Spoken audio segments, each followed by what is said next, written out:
assume a situation like आप यहाँ पे fill करने जा रहे हो, आपको दिख रहा है, you could see that this my name is little bigger, so you are again आप इसे rearrange कर दे रहे हो somewhere, ठीक है? It is easy, but it is only easy जब आपके पास 5 records हैं. What if you have 1000 records? तो आपको कैसे पता चलेगा सबसे बड़ा नाम कौन सा है? समझ रहे हो मेरी बात को आप? हाँ सर. तो उसे अरेंज करना तो कहीं ना कहीं it will be difficult for you all guys ना, arranging that, Yes. because you cannot identify one big name from 1000 records.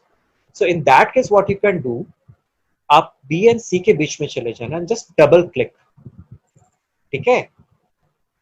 Whenever you will do the double click now, what it will do, it will just adjust the column according to the biggest record in that column, ठीक है? Okay.